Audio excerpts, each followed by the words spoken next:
कीजिए, कवर कीजिए लोगों को।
कृष्णा हरे कृष्णा कृष्णा कृष्णा हरे हरे हरे राम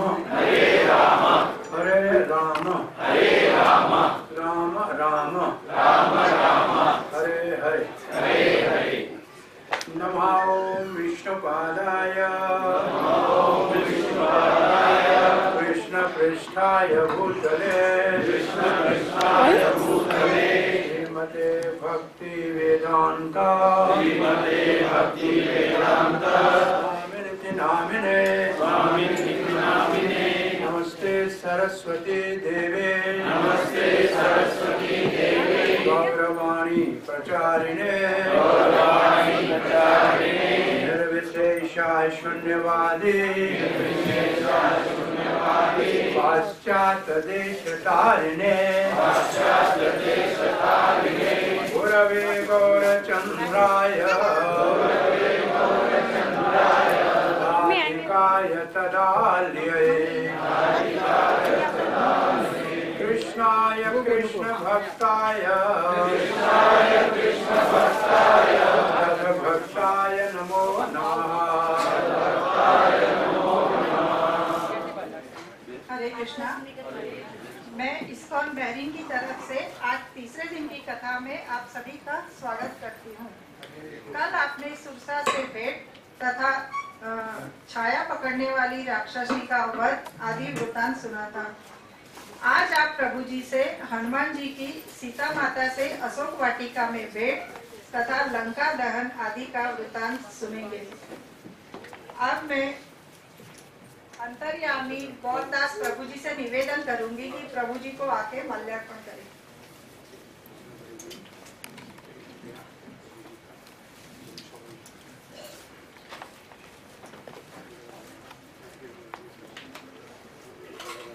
हरे कृष्णा।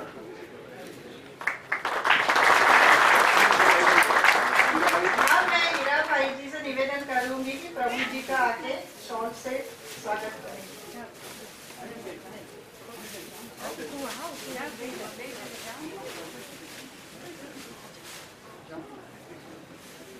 हरे कृष्णा।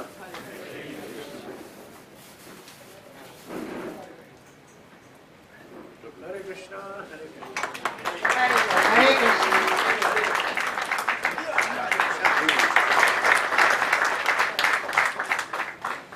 कृष्णा। हरे कृष्णा।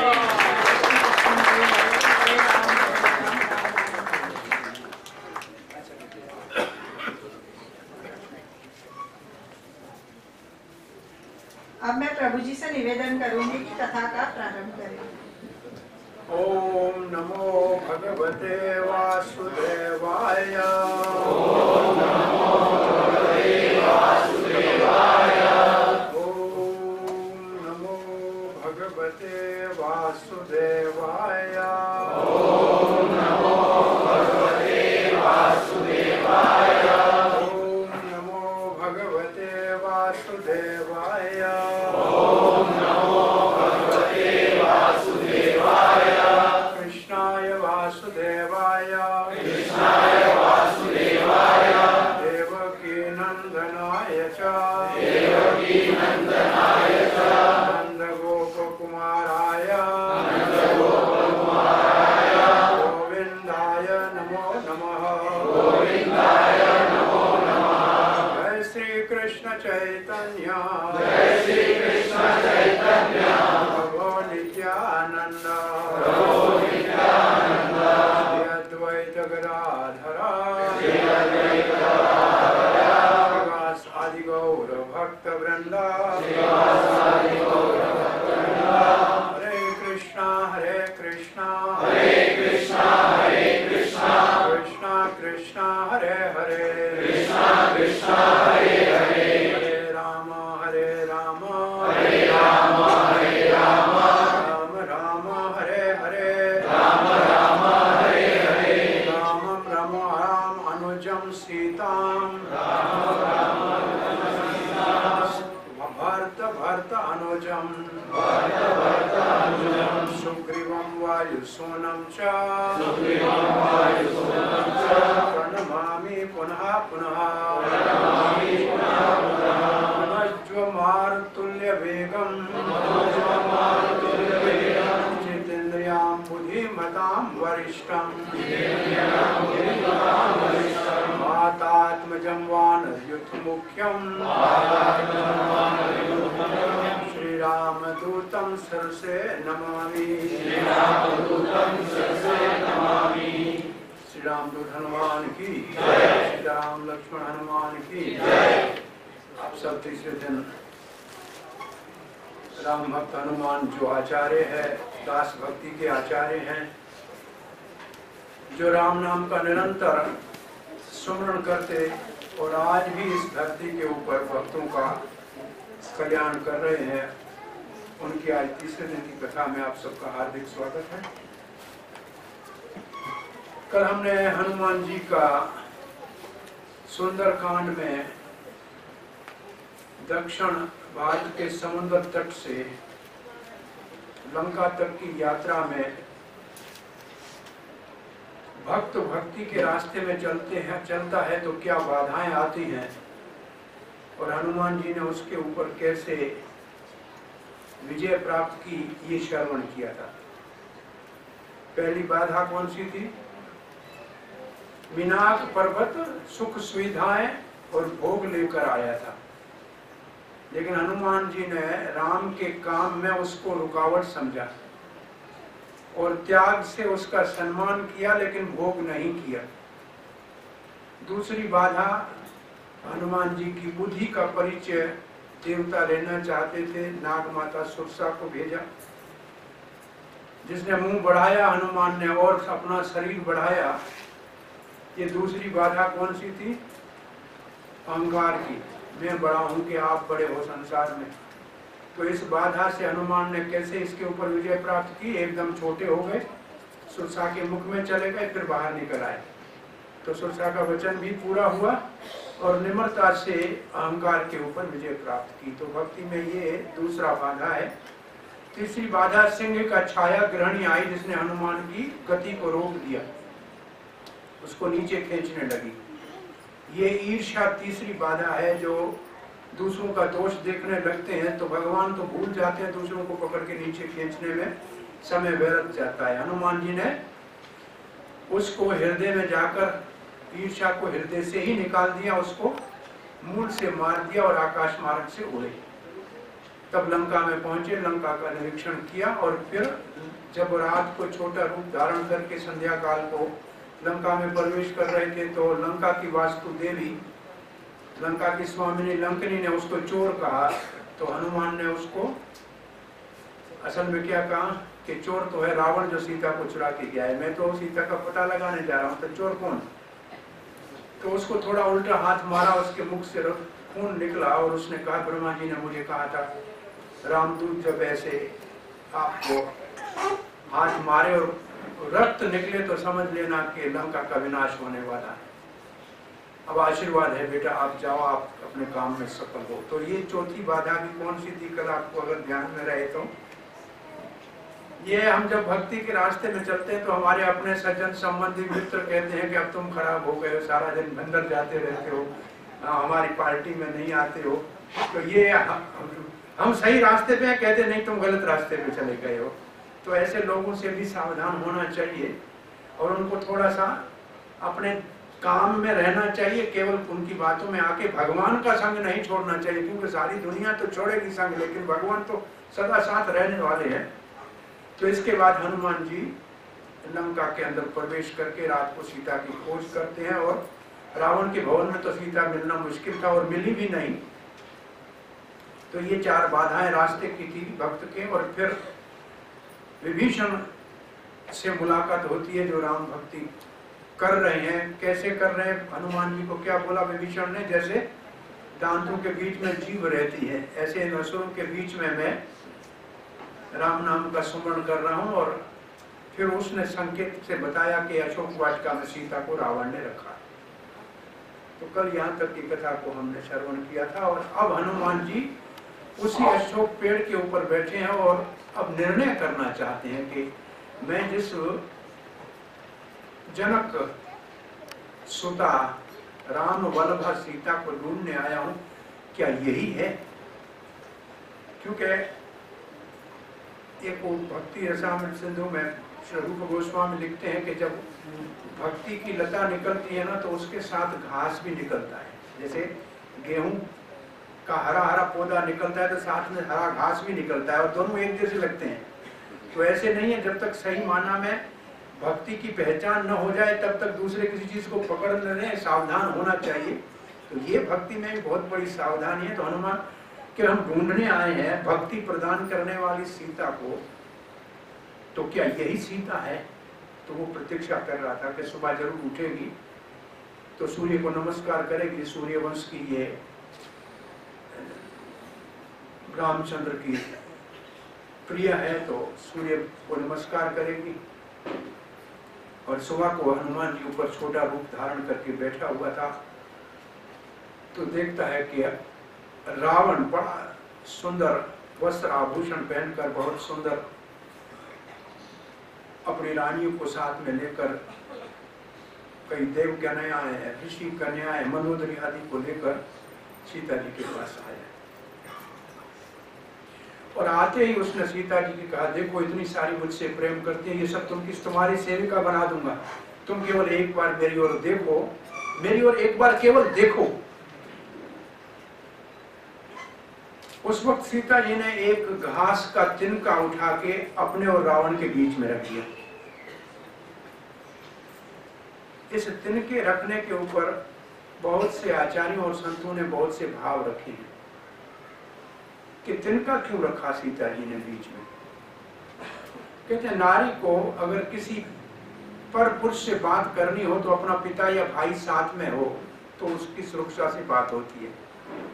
तो जानकी जी तो पृथ्वी की पुत्री है और ये घास का तिनका भी पृथ्वी से उत्पन्न है, तो ये सीता जी ने अपना भाई मानकर बीच में खड़ा कर दिया कि ये मेरा भाई है, इसके सामने मैं इसको देख रही है और नहीं देख रही है रावण को।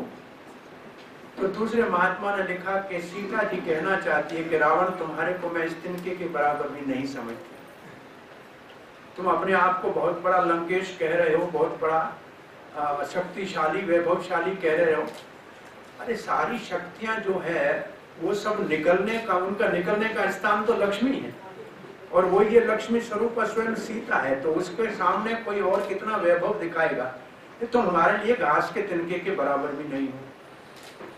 और फिर सीता जी के इस भाव को तिनका रखने को आचार्य कहते हैं कि सीता जी कहती हैं कि अगर किसी कारण से राम जी नहीं आ पाए यहाँ, तो मैं इस तृण के समान इस शरीर को त्याग दूंगी, लेकिन तुम्हारे से बात नहीं करूंगी।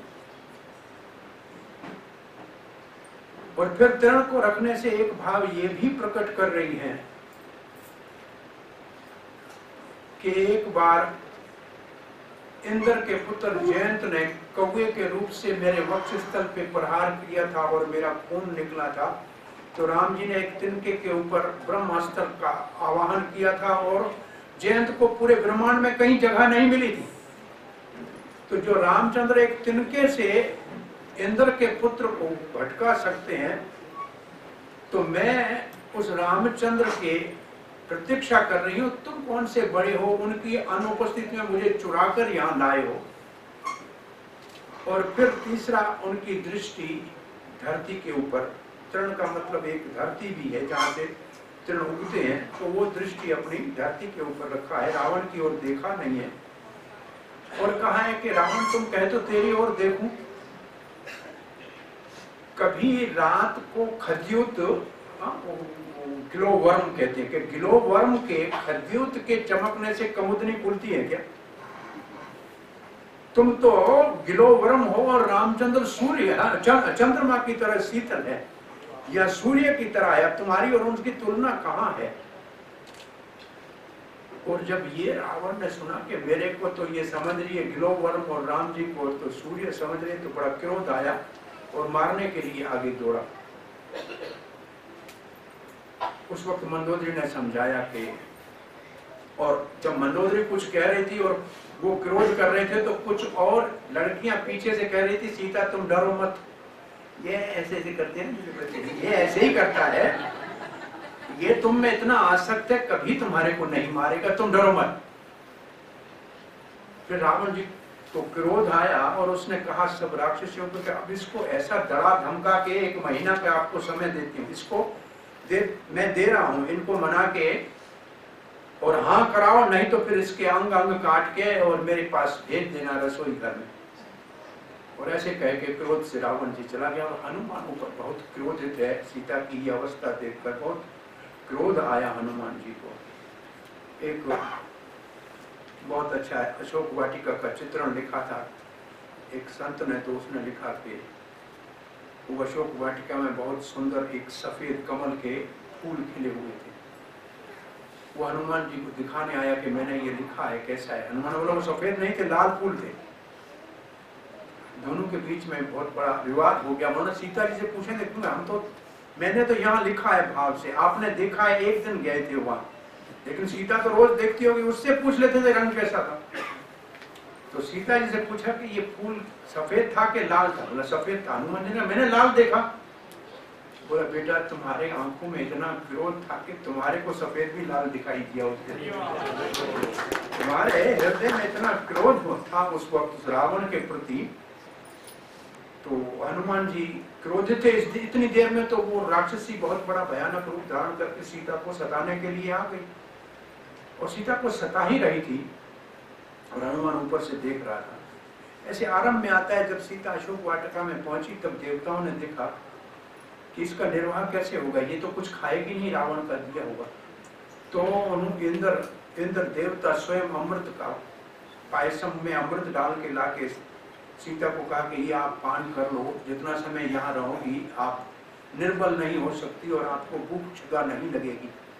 तो उसने कहा कि ऐसा तो नहीं है कि आप रावण हो और मैं तो नहीं इनका कुछ अन्नपान करूंगी।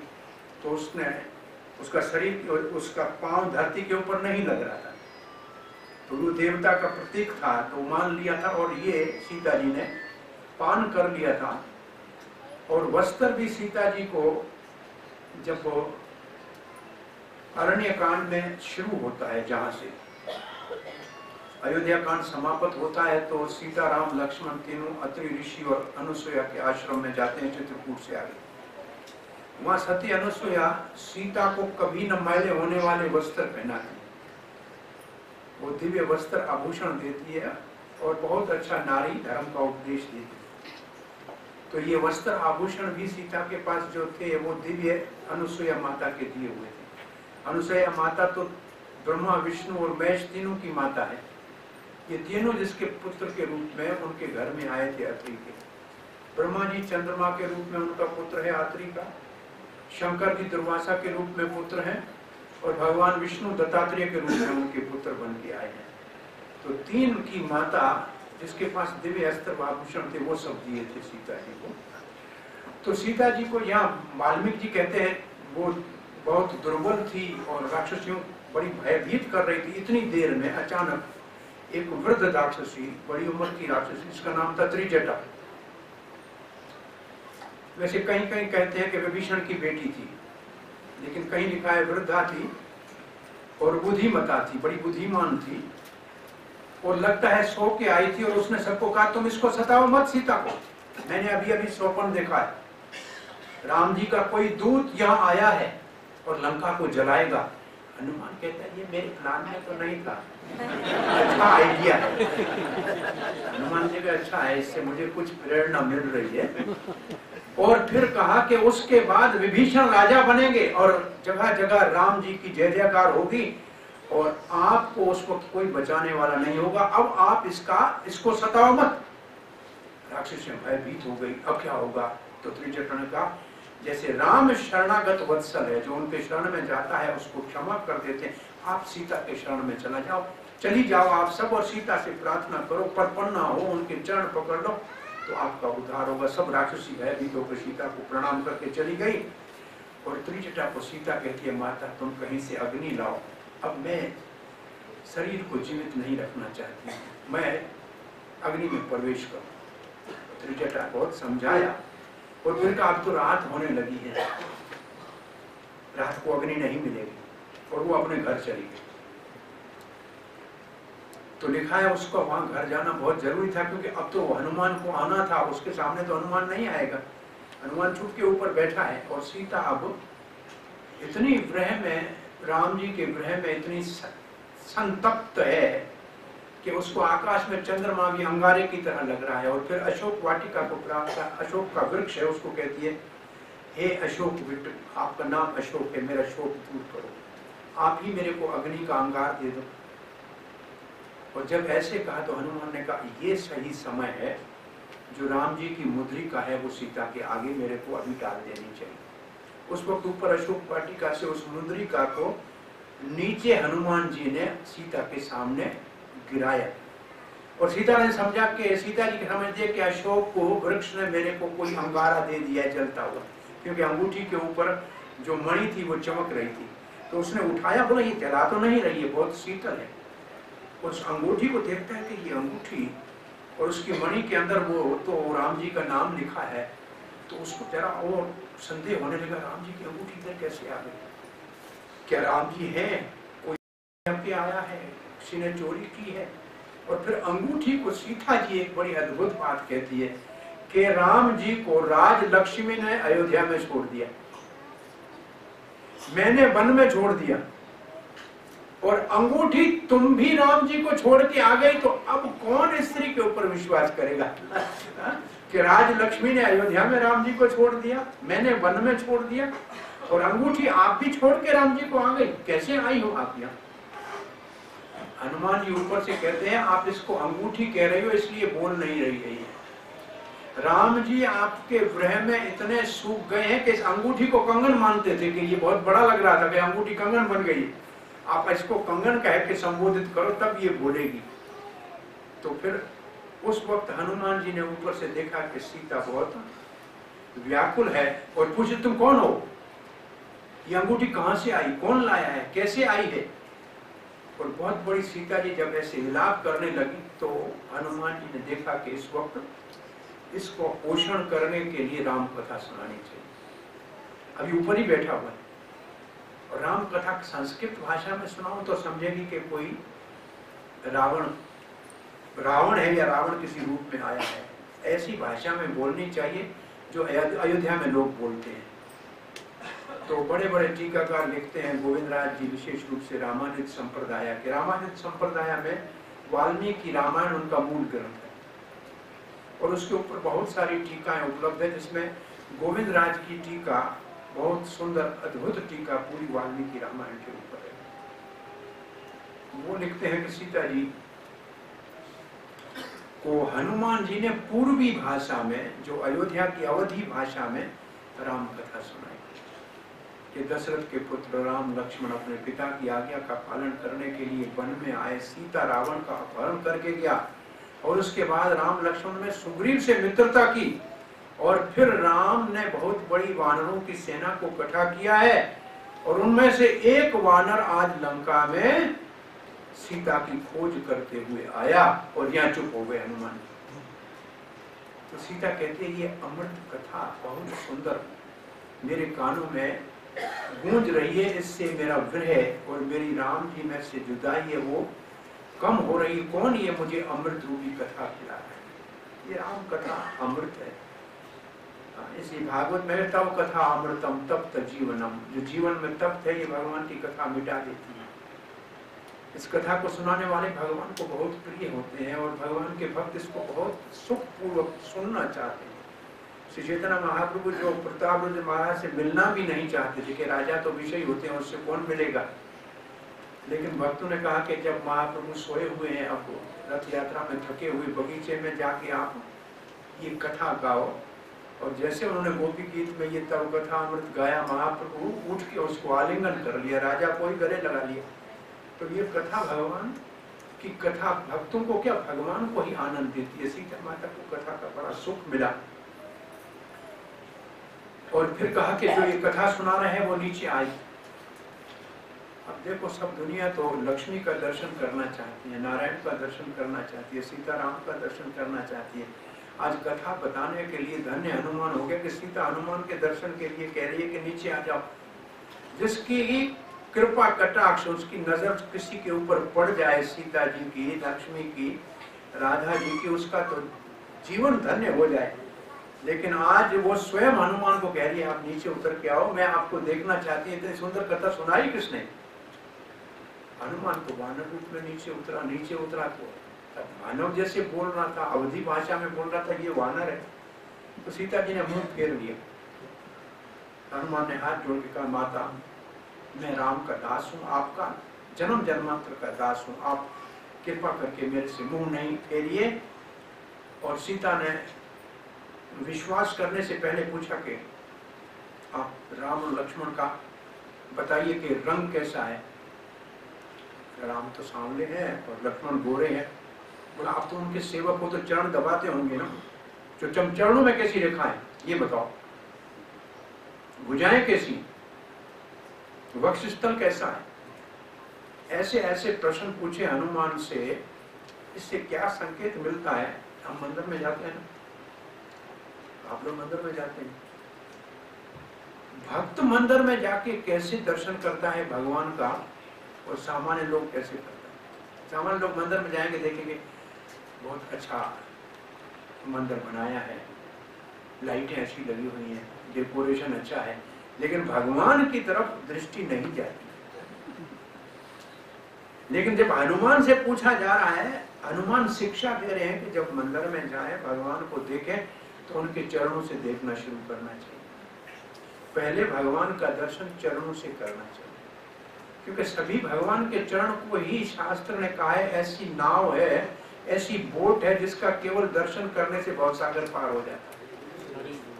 और भगवान के चरणों में कैसी रेखाएं अद्भुत, इतनी भगवान के चरणों में अद्भुत रेखाएं हैं कि भगवान के चरणों में बड़े अंगूठे के नीचे यहाँ जव का निशान होता है। जव जो धान है उसका ध्यान करेगा तो किसी घर में कभी अन्न की कमी हो ही नहीं सकती है, उसके घर के भंडार भरे रहेंगे।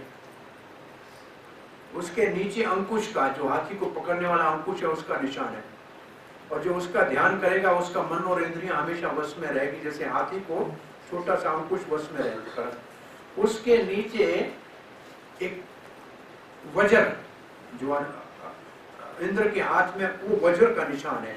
वज्र का ध्यान कोई करेगा और वज्र को ध्यान में लाएगा तो उसके पाप राशि के पर्वत सारे चूर चूर के समाप्त हो जाए। और उसके नीचे ध्वजा है। ध्वजा का ध्यान करने से जीवन में विजय की प्राप्ति होती है। भक्ति में अग्रसर होने के लिए भगवान की पताका पड़ती है। उसके नीचे कमल का फूल है। तो ये सब भगवान के चरणों में अद्भुत अद्भुत रेखाएं हैं। इन रेखाओं का, चरणों के नीचे की रेखाओं को तो छोड़े कोई किसी का ध्यान जाता नहीं है। मंदिर में सब जाते हैं, लेकिन भगवान का इस तरीके से दर्शन करना, जैसे हनुमान जी कह रहे हैं, एक एक अंग का और फिर ये चरणों का ध्यान करना चाहिए। भगवान के चरणों में प्रायः नख कैसे हैं, नख चंद्रमा है, कहते 10 चंद्रमा है। ये भगवान के चरणों के जो नाखून है ये 10 चंद्रमा है। 10 वो चंद्रमा, 10 हाथ के, 10 पांव के, ये 20 चंद्रमा। और भगवान का मुख चंद्र है। हनुमान जी ने कहा भगवान के आंखें कमल जैसी हैं जो शीतलता देती हैं और दुख को हर लेती हैं। और भगवान का मुख चंद्रमा जैसा है जो शीतलता देता है। तो भगवान, ये वाल्मीकि रामायण में बहुत सुंदर श्लोकों में सीता जी ने हनुमान से राम और लक्ष्मण का सारे जो उनका स्वरूप है उसका परिचय पूछा है कि आप अगर उनके दूत हो तो जानते होंगे ना उनको। तो इससे हमको ये मान समझनी चाहिए, मंदिर में जाए हम देखते हैं कभी श्रीनाथ जी मंदिर में जाते हैं तो लोग दूरबीनी से अच्छी तरह से भगवान को देखना चाहते हैं। तो सब लोग तो नहीं देखते हैं, लेकिन कुछ लोग देखना चाहते हैं। कानों में मकर आकार के कुंडल हैं। भगवान ने आज कौन सा वस्त्र पहना हुआ है, कपड़े आज कौन से पहने, क्योंकि जहाँ मंदिरों में नेम से पूजा होती है ना, तो भगवान के कम से कम 2 टाइम वस्त्र बदलते हैं। रात को सैन के वस्त्र दूसरे होते हैं और दिन में वस्त्र दूसरे होते हैं। नाथ जी के तो सुबह ग्वाल का वेश कराते हैं, उसके बाद राजभोग के समय दूसरा वेश होता है। तो ये तो हर समय वस्त्र बदलते हैं। और जहाँ पूजा नहीं होती है वहां तो भगवान को एक ही वस्त्र महीना 6 महीना पड़ा रहता है।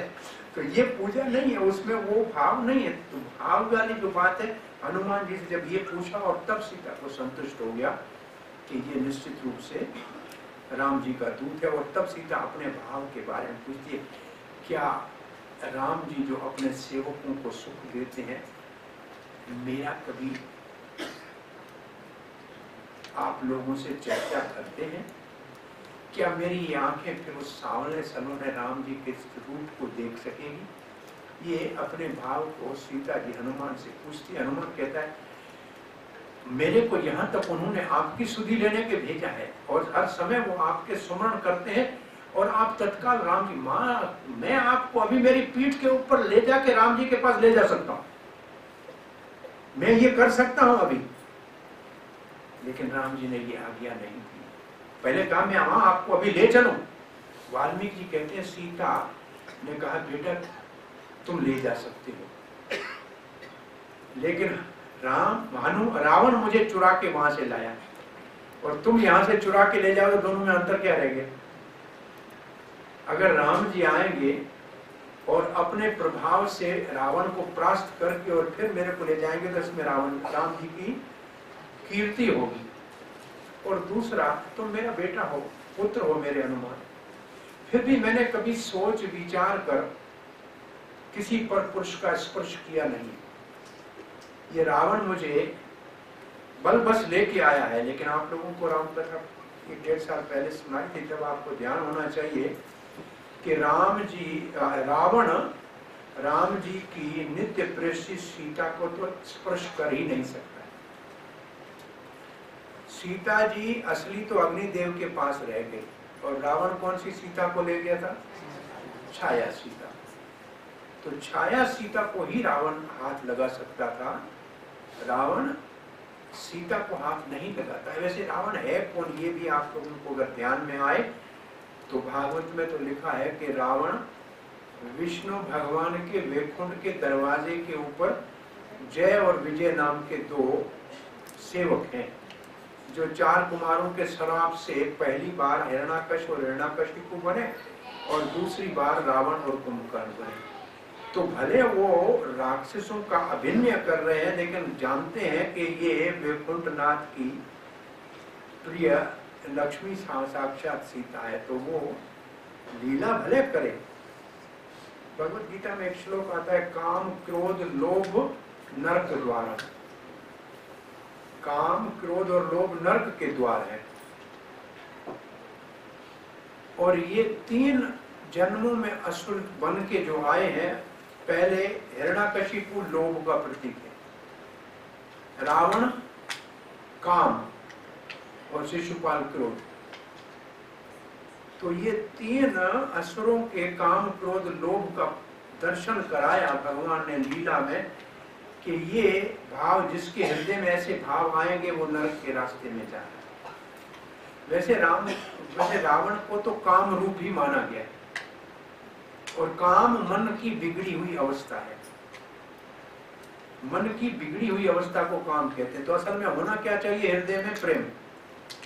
भगवान ने तो हृदय में प्रेम डाल के भेजा था, लेकिन हमने उस प्रेम को बिगाड़ के संसार में काम का रूप दे दिया। ये असल में संसार की सबसे बड़ी विडंबना है। भगवान ने सबके हृदय में, सबकी गंतड़ी लाल, सबके हृदय में भगवान ने अपना प्रेम भर के भेजा है। ऐसे श्री चैतन्य चरितमृत में लिखा है, कृष्ण प्रेम नित्य सिद्ध साध्य कबू नाई। भगवान श्री कृष्ण का प्रेम सबके हृदय में पहले से तैयार पड़ा है। सिद्ध का मतलब तैयार पड़ा है, किसी साधन से उसको लाने की जरूरत नहीं है। बोला फिर प्रकट क्यों नहीं हो रहा है? बोला श्रवण आदि शुद्ध चित्ते कराई उदय। अगर भगवान की कथा सुनेंगे, कीर्तन करेंगे तो वो प्रेम प्रकट होगा। अगर ये दोनों जीवन में चीजें नहीं होगी तो वो प्रेम बिगड़ के काम का रूप धारण करेगा। और दुनिया में सारे दुखों का और पाप, सारे दुखों का कारण पाप है और सारे पाप का कारण क्या है? ये अर्जुन प्रश्न पूछता है भगवान श्री कृष्ण से भगवत गीता के 3रे अध्याय में, अथ केन पापम चरति पुरुष। क्या कारण है कि आदमी पाप करता है? आदमी पाप क्यों करता है? कौन पाप कराता है? बहुत बड़ा भारी प्रश्न है कि पाप कौन कराता है। कुछ लोग कहते हैं पत्ता भी भगवान के हुक्म के बगैर नहीं चलता है, तो क्या भगवान पाप कराता है? अगर भगवान पाप नहीं कराता तो शरीर पाप कैसे करेगा? ये तो जड़ है, टेबल क्या पाप करेगा, दीवार क्या पाप करेगी? तो क्या आत्मा पाप करता है? अरे आत्मा तो निर्लेप है, वो तो निर्मल है, वो तो पाप नहीं, वो तो पाप करता कौन है? तो इसका उत्तर है भगवान पाप नहीं करता। तो हम जानते भगवान का ना किसी का पाप हो ना किसी के पुण्य का जिम्मेवार है। तो पाप कराता कौन है? तो भगवत गीता में उत्तर क्या है? अज्ञानेन आवृतम ज्ञान तेन मोयन्ते जन्तव। अज्ञान से ज्ञान ढक जाता है, इसका मतलब पाप का कारण है अज्ञान। और अज्ञान से होती है इच्छाएं, इच्छाओं के लिए शब्द क्या है संस्कृत में? काम, कामनाएं। तो भगवत गीता में सारे पापों का कारण क्या बताया है?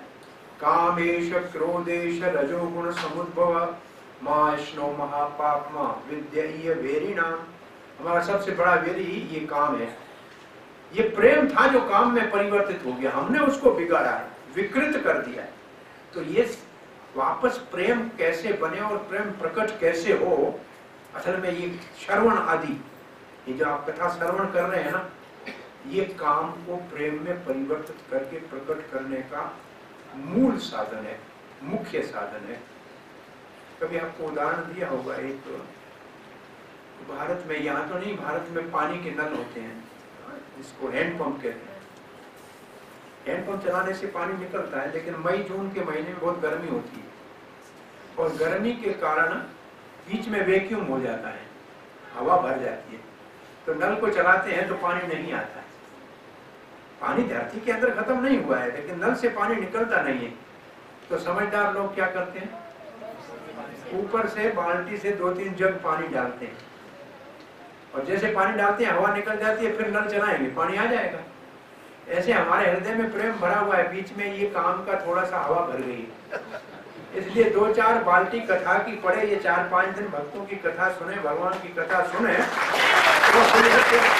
तो ये प्रेम अपने आप बाहर आ जाएगा। इसको कुछ करना नहीं है, सिर्फ बुद्धिमानी से ऊपर से कानून के द्वारा भर भर के कथा का प्याला डालना है, कानून को बड़ा प्याला बनाना है, ताकि ये कथा का अमृत उसके द्वारा अंदर जाता है। तो गोविंद राज जी ने विशेष रूप से यहाँ ये कहा है कि रावण पॉल्यूटेड माइंड है, मन है जो दूषित हो गया है, जिसने प्रेम काम के रूप में परिवर्तित, उसका प्रतीक रावण है, प्रतीक काम का रावण है। और बिगड़ा हुआ मन जो विकृत मन है। अब सीता तो वैसे तो लक्ष्मी है, भगवान की अंतरंग शक्ति है, लेकिन यहाँ जब उपमा दी जाती है, उपमा मतलब एक एलाबोरिकली जब उसको एक्सप्लेन किया जाता है, रूपक बिठाया जाता है, तो कहते हैं ऐसा काम में परिवर्तित मन जो है वो आत्मा को कभी भी मुक्त होने नहीं देता है, वो भोग में फंसा के रखता है। तो यहाँ गोविंद राज लिखते हैं कि सीता, समझ लो कि संसार के अंदर जैसे आत्मा फंसती है ऐसे फंसी हुई है। जैसे सीता आत्मा से उपमा नहीं दी गई है, लेकिन ये एलोगरी ऐसे बिठाई गोविंद राज जी ने। और कहते हैं ये जो लंकनी कल आपको बताया था रास्ते में खड़ी है, ये असल में झूठी बात, झूठा अहंकार है, या जो मन का एक ऐसा स्वभाव है जो आत्मा को मैं मेरा करती रहती है कि हमारी लंका है, हम इसके स्वामी हैं, तुम कहां अंदर जा रहे हो। ऐसे हनुमान जी क्या है, प्रत्येक हनुमान जी का किससे दिया गया है, हनुमान किसका प्रतीक है? बोला ये गुरु और आचार्य का प्रतीक है। जो ऐसे पॉल्यूटेड, ऐसे दूषित मन जो काम में परिवर्तित हो गया है, उसके अंदर प्रवेश करने के लिए, प्रवेश करने का सामर्थ्य रखता है गुरु। अब लंका में प्रवेश करना कितना मुश्किल है, आसान काम नहीं, लेकिन हनुमान जी 100 योजन समुद्र को लांघ के गए हैं।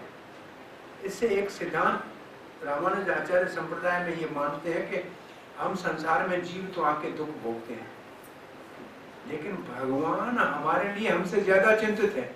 उनको हमसे ज्यादा दुख है कि मेरे ये मेरे अंश है, ये मेरे बच्चे संसार में दुख क्यों भोग रहे हैं। इसलिए भगवान समय समय के ऊपर अपने प्यारे भक्तों को यहाँ प्रतिनिधि के रूप में भेजते हैं कि इनको वापस लाओ, ये भटक रहे हैं। तो हमारे को इतनी भगवान के पास जाने की चिंता नहीं है जितनी भगवान को हमको अपने पास बुलाने की चिंता है।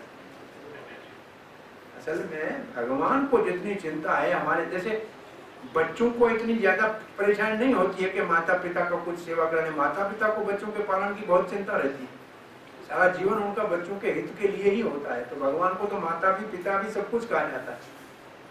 तो भगवान हनुमान भगवान का प्रतिनिधि है। लेकिन जैसे आपको कल बताया था, परसों भी बताया था कि रावण के महलों में जब जाता है तो देखता है कि स्त्रियां हैं सब। तो ऐसे संसार के अंदर प्रचार करने जाते हैं तो माया का बड़ा जाल है। अगर हनुमान की तरह कोई निष्ठावान प्रचार वाला नहीं है तो प्रभावित हो सकता है। तो इसलिए हनुमान की तरह निष्ठावान होना चाहिए और अपने लक्ष्य को सामने रखना चाहिए, तभी संसार में प्रचार के कार्य में प्रवेश करना चाहिए। नहीं तो प्राय बाहर जाके दूसरों का जा सकते हैं। इसलिए एक उदाहरण देते हैं, या तो आपके यहाँ समुद्र है, समुद्र में नाव रहे तो कोई बड़ी बात नहीं है। नाव को बनाई समुद्र में चलने के लिए, पानी में चलने के लिए नाव है, कोई बड़ी बात नहीं है। नाव पानी में हो तो कोई परेशानी नहीं, लेकिन पानी नाव में आएगा तो डूब जाएगी। पानी नाव में आएगा तो डूब जाएगा। हम संसार में रहे कोई बात नहीं, क्योंकि संसार में, लेकिन संसार हम में आ गया तो डूब जाएंगे। संसार हम में आने का मतलब है कि ये काम क्रोध मोह लोभ ये संसार की बात है, और मैं और मेरा संसार। संसार क्या है? मैं और मेरा। ये सारा झगड़ा कहां से शुरू होता है? भगवत गीता के पहले श्लोक में क्या लिखा है? माम का पांडवा शैव किम कुर्वत संजय, मेरे और पांडु के। मेरा तेरा हो गया ना। जहां मेरा तेरा है वहां झगड़ा है, जहां मेरा तेरा है वहां झगड़ा है। अरे अब हनुमान जी से राम जी पूछेंगे जब वापस जाएंगे ना स्कंदा, तो कहेंगे तुमने हनुमान इतने बड़े वीर राक्षसों को कैसे मारा, अक्षय कुमार को कैसे मारा, तुमने लंका को कैसे जलाया? हनुमान कहते हैं मैं वहां निमित्त मात्र था, लेकिन कार्य कोई और कर रहा था। राम जी तो और कौन कर रहा था? बोला आपके प्रताप से सब हुआ है। राम जी बोला मेरे प्रताप से? मुझे तो पता नहीं। बोला यही तो आपकी बड़ाई, ये काम आप करते हैं और नाम दूसरे का होता है। काम आप करते हैं और नाम दूसरे का होता है। कोई कहते हैं अर्जुन ने युद्ध को जीत लिया, लेकिन असल में युद्ध को अर्जुन ने नहीं जीता, युद्ध तो कृष्ण ने जीता। वही धर्म के लिए स्थापना करने के लिए आए। उदाहरण देते हैं कि जब कहीं आग लगती है तो जलाती है अग्नि, लेकिन क्या बगैर वायु की अग्नि जला सकती है क्या? अगर हवा नहीं होगी तो अग्नि जलाएगी क्या? लेकिन कोई कहता है हवा ने जलाया। जलाती असल में हवा की वजह से जलता है, नहीं तो अग्नि काम नहीं कर सकती है। ऐसे सारथी के बगैर रथी कुछ नहीं कर सकता। वायु सारथी है अग्नि का, तभी अग्नि जलाती है। तो भगवान अर्जुन का सारथी है, काम सारा भगवान ने किया, लेकिन नाम अर्जुन का हुआ। तो हनुमान जी कहते हैं ये आप मुझसे क्यों पूछ रहे हैं? ये आपके प्रताप से, मैं आपका नाम ले गया इसलिए सब कुछ हो पाया। इतना बड़ा समुद्र कैसे ला लिया? तो मैंने कुछ नहीं किया, काम सब आपने किया।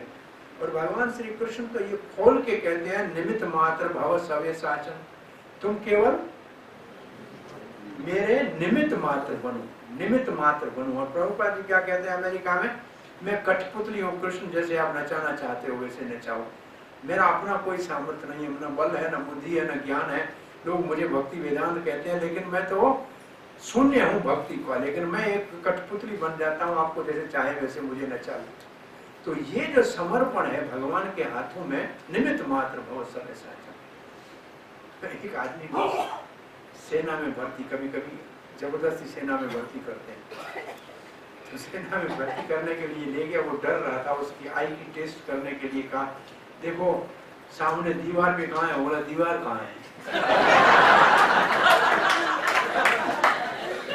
डॉक्टर ने कहा इसको सेना में कैसे लेंगे? तो सबको कहा कि देखो सामने लाल बत्ती है, उसको हाथ लगा के वापस आओ। तो सब लोग 2-4 मिनट में आ गए। ये दूसरे दिन आया। बोले कहाँ? बोला वो एक ट्रक की लाइट थी, वो जो ब्रेक लगा था तब लाल बत्ती जलती थी। बोला इसको कैसे सेना में लेंगे?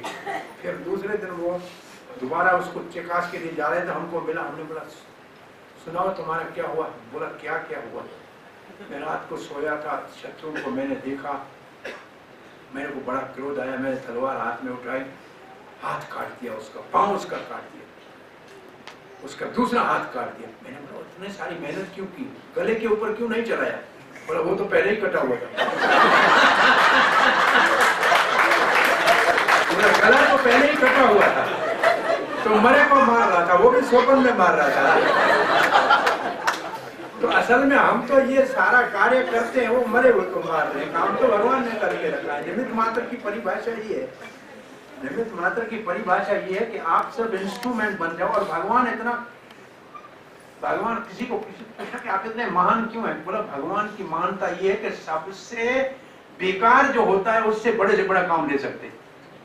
भाई हनुमान कहता है मुझ जैसे जंगल में घूमने वाले, एक पेड़ से दूसरे पेड़ में कूदने के अलावा मुझे कुछ आता ही नहीं है, मुझसे इतना बड़ा काम लिया, ये तो आपने लिया बड़ा, मुझे आपने बनाया, मैं बड़ा नहीं। ये जो भाव है, हमेशा कोई अच्छा कार्य करे तो उसका श्रेय गुरुजनों को देना चाहिए, भगवान को देना चाहिए, स्वयं नहीं है। ये निम्रता सफलता की चाबी है, कुंजी है। अपना श्रेय नहीं, हमेशा श्रेय भगवान को देना चाहिए। ये कॉम्पिटिशन भगवान और भक्तों के मध्य, भक्त भगवान को श्रेय देते हैं और भगवान भक्त को देना चाहते हैं, और इस कॉम्पिटिशन में भगवान हारते हैं और भक्त जीतते हैं। हमेशा भगवान हारते हैं और हारने में ही भगवान का आनंद लेते हैं। भीष्म और भगवान श्री कृष्ण में ऐसे हो गया तो भगवान ने अपना वचन तोड़ के भीष्म के वचन की रक्षा की। यशोदा और भगवान के अंदर प्रतिज्ञा कि मैं बांधूंगी, और भगवान ने कहा बंधन, यशोदा ने बांध लिया और भगवान को ऐसा यश दे दिया कि भगवान का एक नाम दामोदर हो गया। कोई भगवान को बांध सकता है क्या? वहां लिखा है कि जो ब्रह्मा नहीं कर सकता, जो सुख ब्रह्मा को नहीं मिला, शंकर को नहीं मिला, लक्ष्मी को नहीं मिला, वो इस गोपी यशोदा को कैसे मिला? ऐसे क्यों? बोला ब्रह्मा जी के भगवान को बांध सकते हैं क्या? शंकर जी बांध सकते हैं, लक्ष्मी बांध सकते हैं, नहीं, और इस गोपी ने बांध दिया। तो कितना बड़ा भक्तों के ऊपर भगवान। तो हनुमान जी आचार्य के रूप में है, और यहाँ आचार्य ऊपर बैठ के पहले निर्णय लेता है कि जीव का उद्धार करना है। बड़ा रिस्क लेके जा रहा है। कितना बड़ा रिस्क है रावण के लंका में प्रवेश करना, जहाँ लंकनी वो छोटे रूप में भी उसको रोकने में समर्थ थी, उसके अंदर प्रवेश करने के लिए कितना सामर्थ्य चाहिए। ये बहुत बड़ी बात है असल में। आप देखें प्रभुपाद 70 साल में अमेरिका में जाने का साहस करें, जहाँ भौतिकता का चारों ओर से चकाचौंध है, वहां जाएं और 70 साल के प्रभुपाद और 17 साल के लड़के सारे और हिप्पी और लड़के और लड़कियां, उनके बीच में बैठना और उनसे प्रभावित नहीं होना और उनको अपने पीछे लाके और भक्त बनाना, ये कितना बड़ा कार्य। ये बड़ा आश्चर्य लगता है। बड़े बड़े लोग आज तक कॉलेज यूनिवर्सिटी में पीएचडी कर रहे हैं कि इस एक वृद्ध व्यक्ति ने इतने सारे लोगों के जीवन में परिवर्तन लाने के लिए क्या किया। न तो पैसे का लोभ था इनके पास के पैसे से अपनी तरफ करे, नहीं तो किसी को डंडा मार के अपनी तरफ किया। आखिर इसके पास था क्या? तो ये जो शक्ति है भगवान अपने भक्तों को देकर भेजते हैं। हनुमान जी उस शक्ति से संपन्न आचार्य हैं। और आज प्रवेश में आप देख रहे हैं कि सीता जी को पहले परिचय पक्का कि यही है। अब उसका उद्धार के लिए ऊपर से भगवान का संदेश देते हैं। दूसरी बात, आचार्य का मुख्य काम क्या है? भगवान का संदेश देना। मुद्रिका भगवान की दी है, अपनी तरफ से कुछ नहीं दिया। आचार्य कुछ अपनी तरफ से नहीं बनाता है, भगवान के संदेश को हम तक पहुंचाते हैं। प्रभुपाद जी क्या शब्द कहा करते थे, मैं पोस्टमैन हूँ। पोस्टमैन का कार्य क्या हुआ है? आपका जो आपके बड़ों ने भेजा है आपको वो संदेश पहुंचा है। तो आप सबका हितैषी भगवान है, सुहृद सर्वभूतानां, सबका भला करने वाला भगवान है। उसने आपके लिए जो संदेश भेजा है, मैं आपको वो पहुंचाने आया। इसके अंदर मैं कोई परिवर्तन नहीं करना हूं, मेरी तरफ से कुछ नहीं करना। तो हनुमान जी ने अपनी तरफ से कुछ नहीं किया। जो भगवान रामचंद्र ने संदेश दिया था वो सीता जी को। लेकिन सीता जी की, अब हमारी जीव की योग्यता क्या है कि हम गुरुजनों के वचनों को ग्रहण कर लें, स्वीकार कर लें। उसमें पहले तो होने एकाग्रता है। सीता जी की एकाग्रता बहुत, सवाए राम के और कहीं उसका मन जा नहीं रहा था, उनका चिंतन कहीं जा नहीं रहा था। राम जी पूछते हैं हनुमान से, जब वापस जाएगा तब पूछेंगे कि सीता तो मुझे अयोध्या से निकलने के समय कह रही थी आपके बगैर मेरे प्राण निकल जाएंगे, तो अब हनुमान बताओ वहां प्राण उसके कैसे बचे हुए? जब उसने कहा था आपके बगैर मेरे प्राण नहीं रहेंगे, तो अभी तक उसके प्राण बचे हुए कैसे हैं? तो हनुमान जी कहते हैं आपके नाम उसकी रक्षा कर रहा है, वो हर समय आपका नाम ले रहे हैं, नाम उसके और चारों ओर रक्षा की दीवार है, और आपका ध्यान कर रही है मन से, वो तो दरवाजा है, और आंखों से वो आपको देखने के लिए के अलावा और कुछ नहीं देखती है, उसके ऊपर ताला है तो प्राण निकल के जाए कहां से। राम नाम की रक्षा की उसने दीवार बना रखी है, ध्यान का दरवाजा, और आंखों से आपके दर्शन का ताला लगा हुआ है, अब प्राण निकले कहां से। और फिर सीता, हनुमान जी कहता है सीता कह रही थी मुझे कि मेरी विरह की अग्नि इतनी है, आग है, ये शरीर तो रुई कपास की तरह है, और ये सांस हवा है, इसको जल जाना चाहिए ना। जहां आग हो, रुई हो और हवा हो, उसको जल जाना चाहिए ना। तो ये मेरा शरीर जलना चाहता है, लेकिन क्या करें, इन आंखों को राम के दर्शन की इतनी इच्छा है कि ये सावन भादों की तरह बरसते हैं, इसलिए ये शरीर जलता ही नहीं है, ये प्राण निकलते नहीं। ये आंखें हैं जो प्राण निकलने नहीं देती हैं, क्योंकि इसके अंदर से अश्रु धारा सदा बहती है। चैतन्य महाप्रभु ने असल में गौर गोविंद स्वामी महाराज कहा करते थे कि करंदन का कॉलेज खोला है। करंदन का मतलब है रोना। भगवान के लिए कभी दो आंसू आंखों से बहे। दुनिया के लिए तो बहुत रोए हैं, पैसे के लिए हैं, पुत्र के लिए रोए हैं, पुत्री के लिए रहे, धन के लिए, घर के लिए। भगवान के लिए तो आंसू कभी निकले, ये बहुत बढ़िया अनाव। और सीता जी की आंखों से राम की जुदाई में गंगा जमुना की तरह आंसू बह रहे थे, और वो जलने ही नहीं दे रहे थे शरीर को। तो भगवान श्री कृष्ण जब मथुरा चले गए और उद्धव को भगवान ने जब भेजा, तो उद्धव जब गया वृंदावन में तो पूछा कि नंद का महल कहाँ है। तो लोगों ने कहा हमें सांस नहीं है, आपको ले जाएं, ये जो पानी की नाला आ रहा है ना, इस नाली के किनारे किनारे चले जाओ तो आप उधर पहुंच जाओगे। भैया क्या था, वो झरना है। बोला झरना नहीं है, ये यशोदा मैया और नंद के बाबा के आंखों से आंसू की धारा बहती है, जो यहाँ से जमुना में जा रही है, बस इसी के सहारे चले जाओगे तो आपको मिल जाएगा। तो विरह के आंसू महाप्रभु ने तो हमारे हरे कृष्ण मंत्र जपने की, राम नाम के जपने की सिद्धि की अवस्था क्या है, हमने जपने में सिद्ध हो गए। ये अवस्था क्या है सिद्धि की? नयनम गलदश्रुधारया वदनम गदगद रुद्धया गिरा। फिर बोले विजितम कदा तव नाम ग्रहणे भविष्यति। इतना महाप्रभु कहते हैं कि भगवान आपका नाम लेते हुए आंखों से अश्रु धाराएं कब बहेंगी, कब रोमांच शरीर में हो जाएगा, कब हृदय वो जब कब मेरा गला रुंध जाएगा, ये अशातु भाव कब प्रकट होंगे। ये असल में नाम जपने की सिद्धि है। और भगवान को तत्काल पाने के लिए कौन सा वेहिकल है?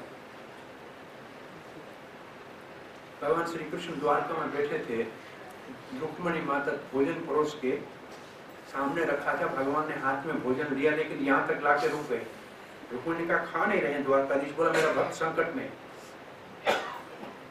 बोला तो दारूक को बुलाओ, आपके साथी को। बोला साथी पहुंच नहीं पाएगा, बहुत जल्दी जाना। बोला फिर गरुड़ को बुला लो।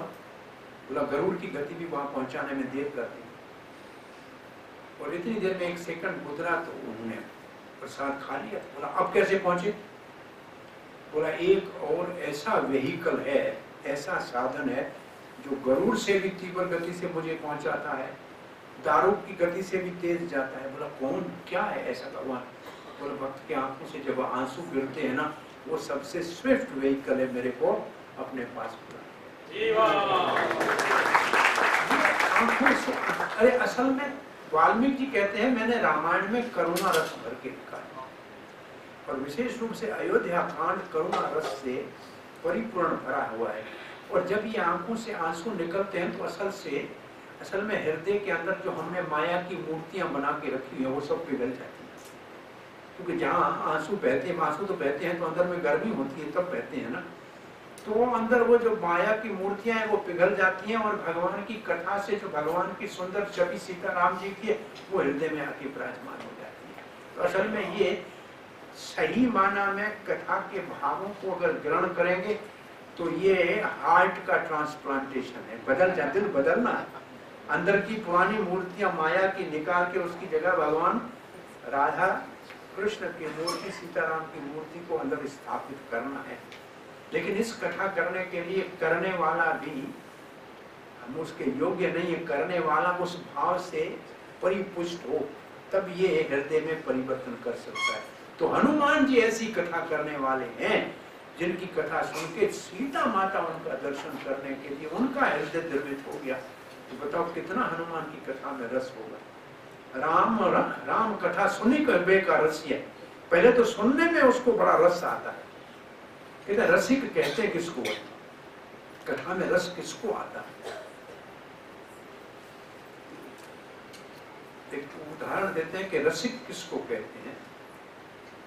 कि एक मटका आपको दिया जाए जिसमें 100 सोराख हो और कहा जाए कि जाके नदी जमुना से भर के आओ, तो 100 सोराख वाले मटके को कैसे भर के आओ? वो भर के बाहर निकालोगे सब रह जाएगा। तो उसको भरा हुआ रखना है तो क्या करना पड़ेगा? रिपेयर करना मुश्किल है, पर सबसे अच्छा काम क्या है? नदी के अंदर ही रखा रहा और रखा दो तो भरा पड़ा रहेगा। 100 सोराख भी हो, अगर नदी में पड़ा होगा तो भरा पड़ा रहेगा कि नहीं? ऐसे जो इस कथा रूपी सागर में, ये सरिता में जो पड़ा हुआ है वो भरा हुआ है, चाहे कितने भी दोष हो, लेकिन वो कुछ बह नहीं जाए। इसलिए देवता जब भारतवर्ष की महिमा गाते हैं तो कहते हैं न यत्र वैकुंठ कथा सुधा अपगा। भगवान की कथा को अमृत की गंगा धारा कहते हैं कि जहां वो नहीं बहती है वहां हमको नहीं जाना। वो स्वर्ग भी नहीं चाहिए जहां हरि कथा नहीं है। हरि कथा स्वर्ग में होती नहीं, हरि भक्त वहां होते नहीं है, भगवान का कीर्तन वहां होता नहीं है। इसलिए हम कहते स्वर्ग भी हमको नहीं चाहिए। तो आज सीता जी हनुमान जी से संतुष्ट हो गई और मुद्रिका बोला मुझे आपको पहचान के एक करुणा निधान ने दी है। हनुमान ने जब करुणा निधान शब्द कहा तो सीता को विश्वास हो गया कि ये राम जी का दूत है, क्योंकि एकांत में सीता जी राम को करुणा निधान कहती थी। और ये संकेत हनुमान जी वहां से ला के ये शब्द जब कहा तो सीता को विश्वास हो गया कि ये राम जी का दूत है। अब जब एकाग्रता सीता की है और सीता को पूर्ण विश्वास है कि भगवान राम आएंगे और उनकी नजर केवल उसी दिशा में जहां से राम के आने की आशंका है कि यहाँ से आएंगे, और उसके हृदय में आदर है। अभी हनुमान वानर है और वानर के ऊपर विश्वास करना कि ये भगवान का दूत है और उसको आदर्श के साथ पुत्र कहना, ये जो हमारे को शिक्षा देने वाले हैं गुरुजन है, उनके प्रति हमारे हृदय में आदर होगा, तभी हमारे को वो संसार के बंधन से निकाल पाएंगे। जो भी है, सीता माता को हनुमान जी ने 2 कार्य किए। गुरुजन 2 कार्य क्या करते हैं? पहले पोषण करते हैं। पोषण क्या किया? कथा सुनाई, राम कथा सुनाई, पोषण किया। फिर रक्षण करना, पोषण के साथ दूसरा गुरुजन करते हैं रक्षण। रक्षण का मतलब प्रोटेक्शन, प्रोटेक्शन का मतलब अब हनुमान जी सीता कहती है, पहले तो सीता जी हनुमान जी ने हाथ जोड़ के, पहला काम तो पूरा हो गया, सीता को पहचान लिया, राम जी की मुद्रिका दे दी, अब पता तो लग गया, मिशन पूरा हो गया। एक मिशन पूरा हो गया। कहते राम जी ने 3 काम किए थे हनुमान को। सीता का पता लगाना, लंका के जो सुरक्षा की आर्किटेक्ट है उसको देख लेना, दुर्ग कैसे है, किला कैसा है उसको देखना, वो तो हनुमान ने उतरते ही देख लिया किला। तीसरा कहा था राक्षसों के बल का भी पता लगा के आना, कितने पानी में। तो 2 काम तो पूरे हो गए, एक काम बाकी शेष रहा है। वाल्मीकि जी ने कहा एक काम शेष, लवलेश शेष रहा है। तो लवलेश शेष क्या है? अब उसकी भूमिका हनुमान जी कैसे बनाते हैं? सीता जी को हाथ जोड़ के कहते माता जी अगर आ गया थे आप तो मेरे को भूख लगी है, ये बड़े अच्छे फल पके हुए खा लें। तो माता जी कहने से वो आचार्य लिखते हैं कि माता शब्द जो कहा, माँ बच्चा माँ के पास आता तो उसको भूख लगती है, भूख नहीं है तो भी लगती है। तो हनुमान जी ने माँ मुझे भूख सता रही है, ये क्या फल खाऊं? सीता कहती बड़े बड़े बलवान राक्षस इसकी रक्षा करते हैं बेटा। तो माता जी मुझे राक्षसों की चिंता नहीं है, मुझे राक्षसों की चिंता नहीं है, आप अनुमति दीजिए। और लंका दहन के बाद सीता कहती है क्या आप तो बलवान हो, बाकी रामचंद्र के पास और वानर आपके बराबर हैं कि नहीं? तो हनुमान कहता है मैं मुझसे मेरे बराबर या मुझसे सब महान है, मुझसे कोई छोटा तो है ही नहीं राम जी की आर्मी। अपने आप को बड़ा नहीं मानते। बोला मेरे समान नहीं, मुझसे ज्यादा बड़े महान है। बोला क्या इसका परिणाम, इसका आप प्रूफ क्या देंगे? बोला मैसेज देने के लिए बड़े बड़े को थोड़ी भेजा था, सेनापति को थोड़ी मैसेज देने के लिए भेजते हैं, मैसेज तो आम आदमी को भेजते हैं। मैं तो आम हूँ उसका, बड़े बड़े वीर तो पीछे अभी रहे और सभी महाबलवान है, कोई कम नहीं है भगवान का। ऐसे लिखते चैतन्य महाप्रभु एक एक पार्षद पूरे जगत का उद्धार करने में समर्थ है, एक एक पार्षद पूरी दुनिया का उद्धार करने में समर्थ है। तो हनुमान जी अब पूछते हैं कि फल खाऊं? तो सीता जी ने, हनुमान जी ने विराट रूप सीता को, अब तो छोटे रूप में था, थोड़ी देर के लिए उनको बहुत बड़ा अपना विराट रूप दिखाया। उसको देख के सीता को संतुष्टि हो गई कि ये बलवान है। मैं जो एक बात कह रहा था, सीता जी को कहा कि मैं आपको राम जी के पास ले चलूं। सीता जी ने कहा बेटा आप समर्थ हो, ले जा सकते हो, आपका मैंने रूप देख लिया, लेकिन मैं नहीं जाऊंगी आपके साथ। और इसी बात को वाल्मीकि जी कहते हैं, ये सीता का जो मैंने सीता के गुण देखे उनमें से ये अद्भुत गुण है कि कौन नहीं जाना जाएगा।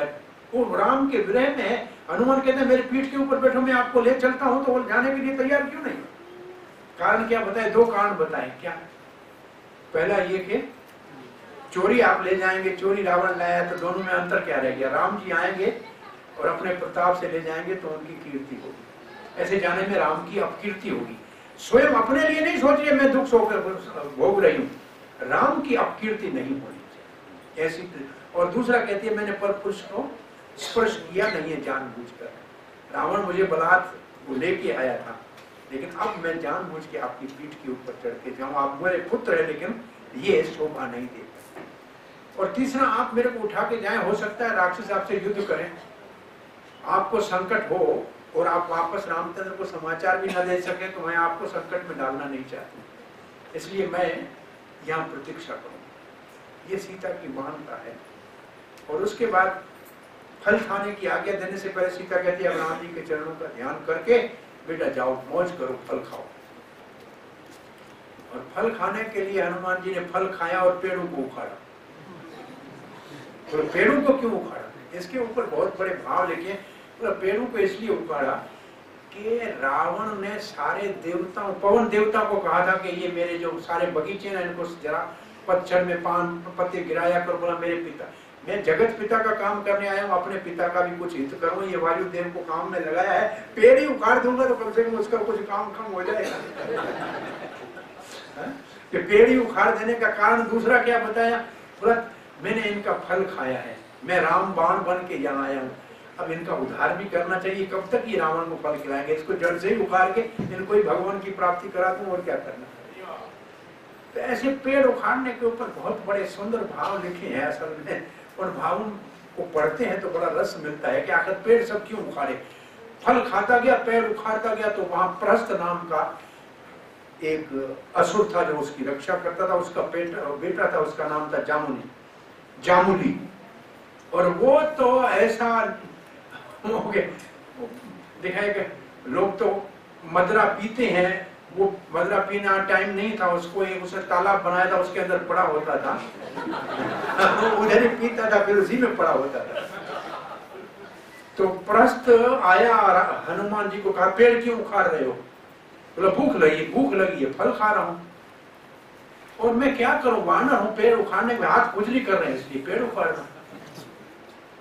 तो उसने आक्रमण किया, उसने और 2 पेड़ उखाड़ के उसके ऊपर मारे और प्रहस्त मारा गया। और जामुली बाहर अभी उठ के वो शराब के जो सोया हुआ था उससे बाहर निकला, तुमको नहीं छोड़ूंगा, मार दूंगा। और उसने लड़ने के लिए आगे बढ़ा और माया भी अपना बड़ा आकार इतना बढ़ाया कि हनुमान जी उसके पांव के घुटने से नीचे दिखने लगे। हनुमान जी छोटे और वो बहुत बड़ा हो गया, उसने माया का अपना बड़ा रूप बनाया हनुमान जी ने।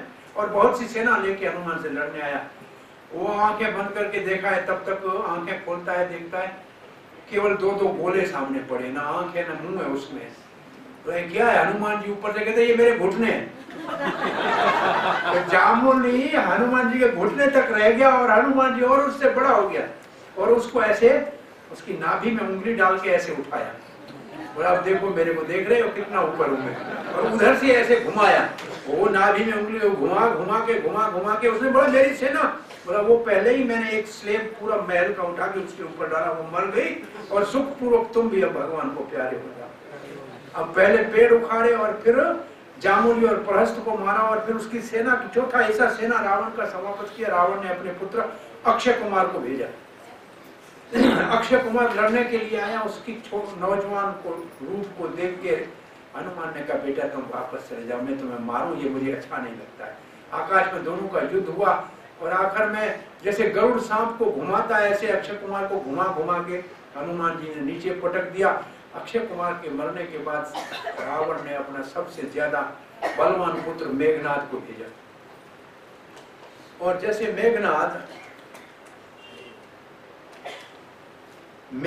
जी आए और जैसे मेघनाद को हनुमान ने आते देखा, एक बड़ा भारी वृक्ष लेके उसके रथ, उसके घोड़े, उसके सारथियों को मार दिया। मेघनाद युद्ध करने के लिए सामने आया, मल्ल युद्ध करने के लिए, और हनुमान जी एक मुक्का उसको मार के पेड़ के ऊपर चढ़ गए।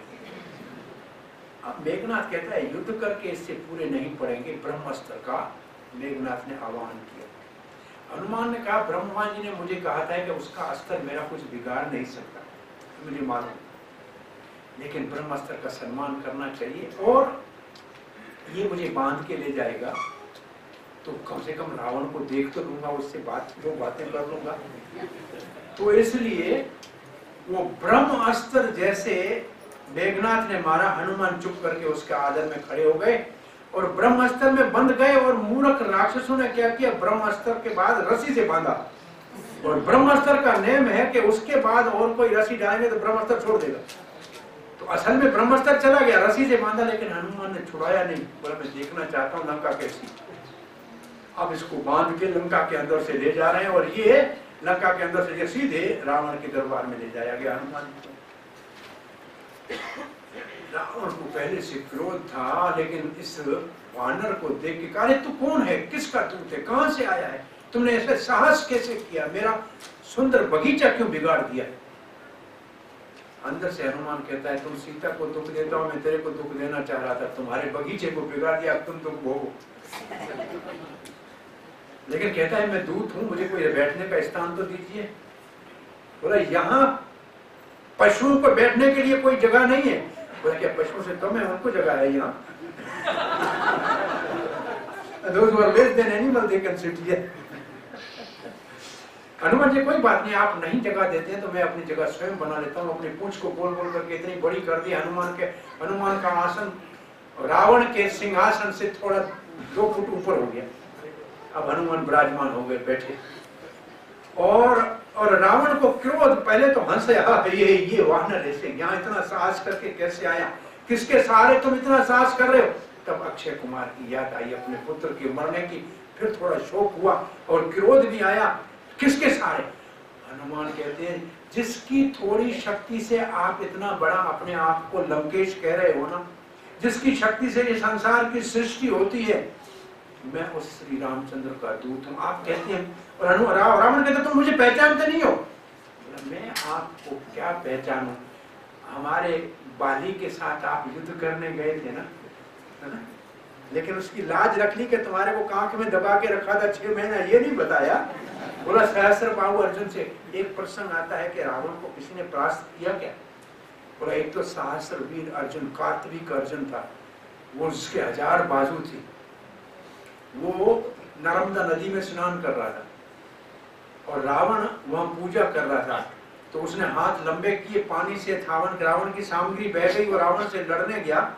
रावण उससे लड़ने गया, वो तो जल विहार कर रहा था, रावण को बांध के घर में बंदी बना दिया। अब रावण को छुड़ाने के लिए रावण का दादा पुलस्त ऋषि गया और कार्तविक अर्जुन से छुड़ा के आया। बोला दूसरा रावण को किसने परास्त किया, बोला बाली समुद्र के किनारे संध्या वंदन कर रहा था, पीछे से रावण आया और पीछे से जाके उसको दबोचना चाहता था। बाली अपनी पूजा करते हुए उल्टे हाथ से रावण को पकड़ के अपनी कांख में दबा दिया, और कांख में दबाने के बाद 3 समुद्र और कूदा, कांख में दबा हुआ, और जब वापस घर पहुंचा पूजा करके, तब ऐसे नीचे मक्खी को फेंकते हैं, ऐसे फेंका। रावण कहता है इससे युद्ध करना अच्छा नहीं है, उससे मित्रता करके काम चलाना चाहिए। तो हनुमान कहते हैं आप किसके बारे में, आपके बारे में मैं जानता हूँ। आप पूछते हैं जानते हो, तो आप तो वो हैं सहस्र बाहु अर्जुन से युद्ध किया था, बलि के साथ युद्ध का आपने सुख लिया था, वही रावण है ना। तो रावण को परिचय उसका, और फिर कहा कि देखो मैं हाथ जोड़ के आपको प्रार्थना करता हूँ, आप जनक जननी सीता को, राम जी को वापस दो। भगवान राम बड़े दयालु है, आप शरण में जाओ, आप क्षमा कर देंगे। अच्छा सा उसको सलाह दिया, बोला अरे आज वानर हमारा गुरु हमको सलाह देने के लिए आया है। रावण हंसने लगा, रे ये हमको अच्छा। देखो आचार्य का काम क्या है। रावण जैसे प्रहलाद महाराज हिरण्यकशिपु को कहता है भगवान का भजन करो, हनुमान रावण को कहता है भगवान का भजन करो। कितना बड़ा साहस कर रहे हैं, कितना बड़ा खतरा मोल रहे हैं, लेकिन कह रहे हैं भगवान के शरण में जाओ। ऐसी स्थिति में रावण को क्रोध आया और रावण ने कहा इसको मार दो। राक्षस उसकी तरफ भागे, तब तक विभीषण मंत्रियों के मंडल के साथ अंदर आए और कहा हे लंकेश क्रोध को त्याग दो, ये दूत है, दूत को मारना उचित नहीं है। और कोई दूत नहीं है, ये वानर है, बड़ा मेरा बहुत प्रिय अशोक वाटिका को नष्ट कर दिया है। हनुमान कहता है वाटिका को नष्ट किया है, मैं पूरी लंका को नष्ट कर सकता हूँ, लेकिन राम जी ने आदेश नहीं दिया, मैं तो सारा ही भस्म करके चला जाऊं।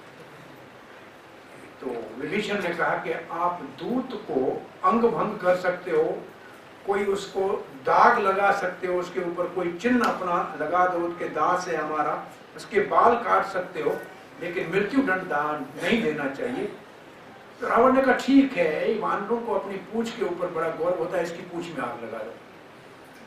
हनुमान ने कहा अच्छा पूंछ में आग लगा दो। पूंछ पहले से लंबी करके बैठे हुए थे, अब इसको लेके बाहर आए सारे राक्षस, और जितने कपड़े थे वो सब उसकी पूंछ पे बांधे, और जो घी था तेल था वो लगाया, और हनुमान जी आगे चल रहे हैं और ये सारे पीछे चल रहे हैं, और अच्छी तरह से हनुमान की शोभा यात्रा निकली है, और लंका के सारे लोग ऊपर ऊपर चढ़ के देख रहे हैं, और ये बंधा हुआ जा रहा है। बड़ा शरीर हनुमान जी का, वो बड़े शरीर में आए थे। अब उन्होंने लगाई आग, पूंछ में लगाई आग। जैसे पूंछ में आग लगी, सीता माता को ये समाचार मिला कि हनुमान को पकड़ के ले गए हैं, मेघनाथ ने ब्रह्मास्त्र चलाया है, रावण ने उसकी पूंछ में आग लगाई है। सीता जी कहती हैं कि मैं तपस्या करके अपने पति की पतिव्रता में रही हूं, तो हे अग्निदेव हमारे पुत्र हनुमान की पूंछ को मत जलाना। अब हनुमान देखता है आग बहुत लग रही है, मुझे गर्मी नहीं लग रही है, ऐसे लग रहा है पीछे कोई बर्फ मेरे को लगा रहा है। हेम कहते हैं बर्फ को, कि हेम का मसाज कौन कर रहा है पीछे। हनुमान जी के नहीं, तो ये तो या सीता माता की कृपा से है, राम जी की कृपा से, और मेरे पिता वायुदेव, क्योंकि वो अग्नि के मित्र हैं। ये तीन हैं जिनकी कृपा से मेरी पूंछ जल नहीं रही। अब इसकी पूंछ जल तो रही नहीं है। अब हनुमान ने कहा क्या करना चाहिए, आग तो इन्होंने लगा दी। हनुमान छोटे हो गए, और छोटे होकर और जो उनके बंधन थे उनसे निकले और कूद के एक महल के ऊपर चढ़ गए, और महल के ऊपर चढ़ के ऐसे जो पूंछ को घुमाया तो चारों ओर आग की लपटें ऐसी ही लड़ी। वाल्मीकि रामायण में लिखा है कि लपटें इतनी ऊपर गई कि आकाश में देवताओं ने अपने विमानों को ऊपर उड़ा लिया, नहीं तो कि जल जाएंगे, इतनी लपटें ऊपर आ गई। और रानियां सारी कहती है पानी पानी, रानी पानी पानी चिल्लाने लगी कि पानी लाओ पानी लाओ। और जो सोने के महल थे वो पिघल के और समुद्र में जाके मिलने लगे हजारों धाराओं में। लगता है कि गंगा की ईर्ष्या से सरस्वती आज सोने को पिघला के समुद्र में मिला रही है। हाहाकार सारी लंका में मच गया, चारों ओर आग लगी, और हनुमान जी ऊपर से आग लगाते लगा रहे। एक विभीषण के घर को छोड़ा, ऐसे दिखा है कि वो सुबह कमल की तरह सिर्फ चमक रहा था, बाकी सारे काले धुएं में जले हुए थे। अब हनुमान जी ऊपर से घूम के पूंछ बुझाने के लिए समुद्र में कूद गए। इसके लिए बहुत बड़े भाव से लिखा है कि हनुमान ने कहा मेरी पूंछ को अगर अग्नि नहीं जला रहा है तो मैं यज्ञ की तरह सुहा सुहा करके सारी लंका को जला दूं, और उसके बाद जब यज्ञ पूरा होता है तो अभिवृत स्नान होता है। तो फिर हनुमान जी अभिवृत स्नान करने के लिए समुद्र में चले गए। आज भी रामेश्वर में जाते हैं तो वहाँ पहला जो स्नान है वो समुद्र में स्नान होता है, और उसको अग्नि तीर्थ कहते हैं। वो अग्नि तीर्थ, उसका नाम समुद्र का अग्नि तीर्थ है। जो हनुमान जी ने भी अपनी अग्नि वहां बुझा के उसको संतुष्ट किया था, अग्निदेव ने सीता को वापस प्रकट करके दिया था, तो वो उसका नाम अग्नि तीर्थ है। तो समुद्र, मानो कि हनुमान ने बड़ा महायज्ञ किया, और इस हनुमान की वीरता को कहते हैं क्रोध भगवान की सेवा में लगाना चाहिए। अगर क्रोध हनुमान ने राम जी की सेवा में लगा, लेकिन हनुमान आग में लंका को जलते देखा, बड़े सावधान होकर कहते हैं ऐसा तो कहीं नहीं है, अशोक वाटिका में आग लगी और सीता भी जल गई, फिर तो मेरे सारे आने का काम ही चौपट हो गया, मैंने सारा बिगाड़ दिया, बड़ा भयभीत हुआ। लेकिन फिर कहा कि मेरी पूंछ नहीं जल रही थी, ये सीता की कृपा से, तो सीता को कैसे कुछ हो सकता है। तत्काल उनके विचार आया। तो यहाँ एक बड़ी सावधानी है कि क्रोध भगवान की सेवा में लगाया जा सकता है, लेकिन सावधान होना चाहिए। क्रोध हमेशा जलाता है, चाहे सेवा में लगाता है लेकिन जलाता जरूर है क्रोध, सो क्रोध से बचना चाहिए। तो हनुमान जी अब यहाँ से वापस माता सीता के पास आए, देखा सीता जी सुरक्षित है, और कहा माता आपकी कृपा से अब मैं तीनों कार्य राम जी का पूरा कर चुका हूँ, अब आप मुझे अपनी तरफ से कोई ऐसा अपनी पहचान की चीज दें जो राम जी माने कि मैं आपको मिल के आया हूँ। तो सीता जी के पास चूड़ामणि थी, जो राम जी ने अपने हाथों से विवाह के समय उनको पहनाई थी। सीता जी ने वो चूड़ामणि हनुमान के हाथ में दी, और फिर कहा कि मेरा ये संदेश, पहले तो कहा बेटा देखो तुम बहुत कार्य किया है, थक गए, एक रात छुप के यहाँ रह जाओ, थक गए, और अब आपके आने से हमारी पीड़ा थोड़ी कम हुई है, आप अब जाएंगे। पहले राम के वियोग था, आपका भी बेटा मुझे वियोग होगा, और ये दुख और मेरा बढ़ जाएगा, एक दिन रुक जाओ। और मेरा राम जी को ये संदेश देना कि बस ये प्राण आपके दर्शन के लिए रख के बैठी हूँ। आपने जयंत के लिए एक तिनके को ब्रह्मस्त्र बना के भेजा था, उसको त्रिलोकी में कहीं जगह नहीं मिली थी, अभी तक रावण कैसे जीवित है। अब एक साल आने को पूरा हो गया है, मैं आपका दर्शन कब करूंगी। और फिर सीता ने कहा हनुमान लक्ष्मण को कहना कि मैंने जो उनको कठोर वचन कहे उसके लिए मुझे क्षमा कर। और हनुमान को सीता जी वाल्मीकि रामायण में कहती है कि साधु के प्रति अपशब्द कहने के दंड में मैं आज ये रावण के यहाँ दुख भोग रही हूँ, लक्ष्मण जैसे साधु पुरुष को मैंने कठोर वचन कहे। ये सीता जी अपने मुख से मान रही है कि मैंने लक्ष्मण को कठोर वचन कहे, और वो मारीच के प्रसंग में उसने कहे। फिर सीता जी से हनुमान जी ने विदा लिया है, माँ का आशीर्वाद लिया है। आज सीता के आशीर्वाद के बाद हनुमान आकाश मार्ग से उड़ा है, और दूसरी तरफ उत्तर तट पे पहुंचने से पहले किलकारी करते हैं। तो नीचे जामवंत अंगद आदि ने कहा हनुमान को निश्चित रूप से सीता का दर्शन हुआ है, तब बड़े खुश होकर आ रहे हैं। नीचे उतरते ही सबने हनुमान को ऐसे पकड़ के गले मिला लिया, और हनुमान ने कहा मैं सीता का दर्शन करके आ गया। अंगद कहता चलो फिर हम सब रावण को नाश करके लंका उजाड़ कर सीता को वापस ले चलते हैं। जामवंत ने कहा नहीं, उतना कार्य करना चाहिए जितना भगवान ने कहा है, जल्दी चलो उनको संदेश का समाचार दे दें। अब सब यहाँ से तीव्र गति से वापस चले हैं, और जैसे ही किष्किंधा के पास पहुंचे, एक बहुत सुंदर मधु का बगीचा सुग्रीव का था। उस बगीचे को देखकर अंगद जी ने भूख बहुत लगी है, चलो इसमें मधु पीते हैं। तो वहाँ अंगद का बेटा जो था वो दधी उसकी रक्षा कर रहा था। उसने बोला ये तो केवल सुग्रीव का बगीचा, आप कैसे इसमें? अंगद ने कहा हटो यहाँ से, तो उसको भगा दिया, और सारे बगीचे के अंदर मधु पी के फल खाने लगे। वो चला गया, जाके कहा सुग्रीव महाराज अंगद हनुमान जामवंत जबरदस्ती मेरी बात नहीं मानी और आपके बगीचे की मधु खा रहे हैं। अंगद और सुग्रीव बड़ा खुश होकर कहता है उनको सीता का पता लगा है, तब उन्होंने साहस किया है मेरे बगीचे के मधु खाने का, जाओ उनको जल्दी लेके आओ। फिर कहता बेटा तुम सुनो, अंगद तो युवराज है ना, जितना मेरे को अधिकार है बगीचे के ऊपर उतना अंगद को, आपने उसको रोका क्यों?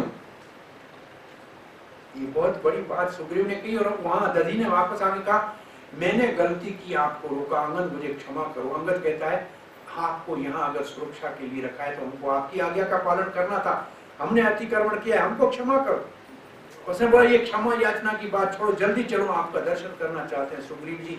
अब सब वहां आए हैं, सुग्रीव सबको ले गए हैं। पहले जामवंत जी बोले हैं कि ये पवन सुत हनुमान ने ऐसा कार्य किया जो मैं क्या हम सब मिलके 100 मुखों से इसका वर्णन करने तो कर नहीं सकते हैं।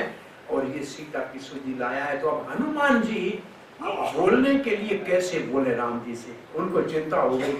बोला मैं पहले कहूँ अगर तो भगवान कहेंगे पता नहीं मैं सफल हुआ नहीं हुआ, तो भगवान इतना विरह सह नहीं सकेंगे। और मैं अगर कहूँ कि सीता, तो वो समझेंगे सीता जीवित है कि नहीं है, सीता का क्या है, तो बोलना क्या चाहिए। तो कब मिल गई सीता मुझको, तो उन्होंने बोला पहले मिल गई। तो रामचंद्र को पहले बड़ी प्रसन्नता हुई, बोला मिल गई सीता मुझको। अपना नाम बाद में बोला, लेकिन पहले मिल गई कहा। और राम जी को चूड़ामणि हाथ में दी। राम जी चूड़ामणि को देखा, बड़े प्रसन्न हुए और हनुमान जी को गले लगा लिया। हनुमान जी को गले लगा लिया और राम जी ने कहा मैंने सोचा कि हनुमान आपने जितना उपकार किया है, मेरा कार्य किया है, मैं इसका बदला चुका ही नहीं सकता। मेरे पास कुछ है नहीं जो मैं आपको दे सकूं, बस केवल एक नजर से आपको देख रहा हूं। और ऐसे देख रहे हैं हनुमान जी को, कहते लोग भगवान को देखते हैं, आज भगवान अपने भक्त को देख रहे हैं। बोला क्यों देख रहे हैं? बोला इतना बड़ा पराक्रम करके आया है, आग लगा के आया है, युद्ध करके आया है, कहीं शरीर में चोट तो नहीं लगी है, देखो तो सही इसको, कहीं कोई खराश तो नहीं आ रही है, इसलिए बड़ा नजदीक से देख रहे हैं। बोला आज क्यों बार बार देख रहे हैं? बोला सीता की कृपा प्राप्त करके आया है, सीता का समाचार लेके आया है, इसको देखने से सीता को देखने का सुख मिल रहा है, इसलिए राम जी बार बार हनुमान को देखते हैं।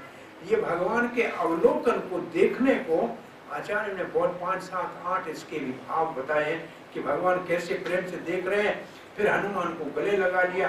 हनुमान ने कहा मुझे, फिर ये जो आपको पहले बताया आपने कैसे उनको युद्ध में जीता, तो आपकी कृपा से। कौन कैसे समुद्र पार किया? बोला आपकी कृपा से किया। और फिर हनुमान जी हाथ जोड़ के कहते हैं मुझे कुछ नहीं चाहिए, मुझे केवल आपकी भक्ति, वो आप मेरे को दे दीजिए, बस यही एक मैं आपसे प्रार्थना करता हूँ। राम जी ने तथास्तु कहा। और उसके बाद सुग्रीव को बुला के रामचंद्र कहते हैं अब तत्काल समुद्र की तरफ चलो और लंका में जाने की तैयारी करो।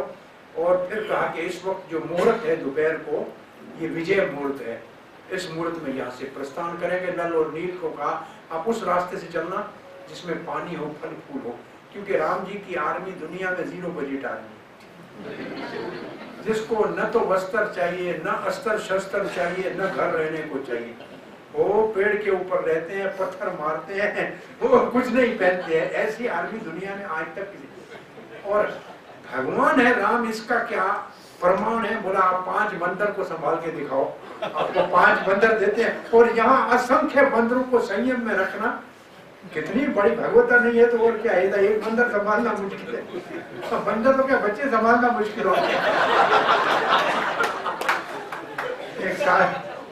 एक साधु और उसका चेला बैठा हुआ था। जो लोग जाते थे कहते थे महाराज आपकी सब इच्छा पूरी करेगा। तो एक बेचारा पति पत्नी दोनों गए कि महाराज से एक प्रश्न पूछना है, हमारे को बहुत संकट है। क्या संकट है? महाराज सबकी इच्छा पूरी करते हैं। बोला बच्चे का होमवर्क कराने में बड़ी तकलीफ होती है। और साधु ने कहा इसीलिए तो मैं साधु बना हूं। और कोई संकट नहीं, बाकी सब समस्याओं का समाधान कर देता हूँ, लेकिन इसीलिए मैं साधु, इसका समाधान मेरे पास नहीं है। कितने सारे वानरों को, कितने वानर थे, लाख करोड़ पदम नहीं, वो शंख महाशंख खरब अरब अर्बुद, इतना कोई हिसाब गिनती करते लिखा हुआ है। वो सब राम जी के इशारे के ऊपर चलते थे। इतने वानरों को कैसे संयम में रखते थे। श्री कृष्ण तो गायों को संयम में रखते थे, लेकिन रामचंद्र वानरों को संयम में रखा। ये 0 बजट आर्मी उनकी बड़ी अद्भुत आर्मी है। आज ये वानर वाहिनी जो है, ये दक्षिण दिशा में समुद्र की ओर चली है। रास्ते में देखा है कि जल का ध्यान रखना, क्योंकि लंका जलाने के बाद वहाँ बड़ी मीटिंगें होने लगी है कि ये क्या हो गया। एक वानर इतना बड़ा जो है वो दहन करके लंका का चला गया। जब वहां से जासूस वहां से आने लगेंगे, वहां से गुप्तचर आने लगेंगे, और समुद्र के तट के ऊपर कोई जहर न मिला दे पानी में, जरा सावधान से आगे चले। और हनुमान जी को कंधे के ऊपर चढ़ा दिया। राम जी को हनुमान ने और अंगद को लक्ष्मण जी ने चढ़ा दिया। वाहन, यहाँ ये दोनों वाहन बने हैं भगवान का, और यहाँ से ये बांदर वाहिनी चल रही है समुद्र के तट पे। और समुद्र के तट पे जब ये पहुंचेंगे तो लंका में मीटिंग होगी, वहां से विभीषण आएंगे, फिर कैसे सेतु बंधेगी, ये कथा कल यहाँ से आगे आरंभ करेंगे। सेतु के ऊपर क्या हनुमान जी का कार्य है, युद्ध में हनुमान जी क्या करते हैं, हनुमान जी नाम कैसे जपते हैं, और हनुमान जी की और महिमाएं कुछ कल कही जाएंगी। और उसके बाद परसों हम हनुमान जी की प्रार्थना है जो श्रीमद् भागवत के 5वें स्कंद में उन 7-8 श्लोकों का रसास्वादन करेंगे इन शब्दों के साथ। जय श्री राम। बजरंगबली हनुमान की जय। गौर प्रेमानंदे। अब किसी का कोई प्रश्न है, जिज्ञासा है? बहुत से अच्छे भाव है, लेकिन जितने हो सके उतने आपके सामने प्रस्तुत किए। हरे कृष्णा। आइए जी। हरे कृष्ण प्रभु, आपने बोला कि we have to cry for the Lord. Yes. How do we do that, Prabhu? We are so stone-hearted. एक महात्मा जाता था संत में, उसको आंखों में आंसू नहीं आते थे, मिर्ची ले जाके डालता था। उधर सबको आंसू आते हैं, मुझे नहीं आते हैं। तो महाराज ने देखा, बोला कम से कम नाटक भी तो कर रहा है, आस्ते आस्ते आदत पड़ जाएगी, कुछ करना चाहिए। भाई अच्छी कैसे भी आदत पड़नी चाहिए, वेरी डिफिकल्ट, नॉट इजी। भगवान की कथा में जब करुणा नजर आएगी तो हृदय द्रवित हो जाएगा। हृदय द्रवित होता है, कभी की पुस्तक पढ़ते पढ़ते आंखों में आंसू आते हैं, ऐसे प्रसंग कभी आते हैं। तो भागवत पढ़ते पढ़ते इतने आंसू आते थे रघुनाथ अपना गदाधर जी को, कि कापी भागवत की उनकी सारी आंसुओं से हाथ से लिखी हुई वो स्याही पिघल गई, दोबारा कापी नहीं मिली कि कोई पढ़ पाए। तो असल में सही माना में अगर शास्त्र कहने वाले के हृदय में भगवान के लिए प्रेम है और भगवान की वो उपस्थिति को देख पाता है, तो फिर हमारे हृदय को भी द्रवित कर सकता है। तो इसलिए शास्त्र में तो सब वो करुणा है, बड़ा अच्छा रस है। और कीर्तन करते करते कभी कभी ऐसे बड़े आनंद में विभोर हो जाए तो आंखों से आंसू धाराएं बहेंगी, जरूर एक दिन बहेंगी, चिंता मत करो। हरे कृष्ण।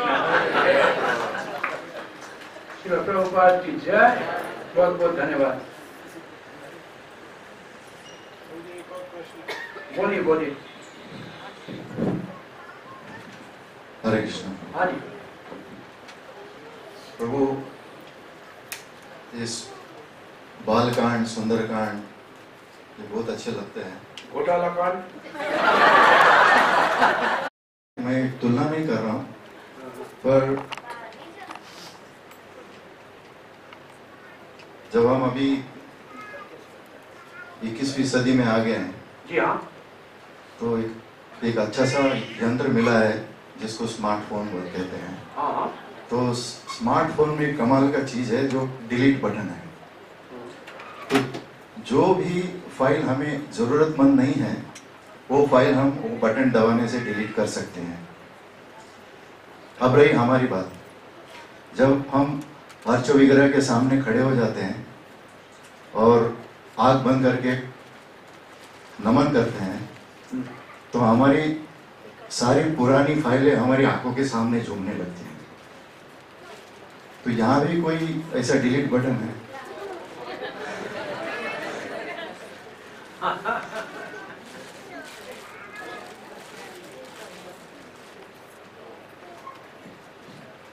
कहते हैं कि जब गुरु का शरण लेते हैं तो वो सारे पुराने फाइलों को डिलीट मार देते हैं। ये पुराने सारे फाइलों को डिलीट वही मार सकते हैं। हमारे तो फिर वो उसमें पड़ी रहती है, ऊपर से डिलीट मारो तो भी पीछे वाले जो क्या कहते हैं रिसाइकल बिन में पड़ी रहती है। तो वो जब मारेगा तब काम हमारा होगा, नहीं तो काम नहीं होगा। हरे कृष्ण। आइए भैया लड्डू खाइए।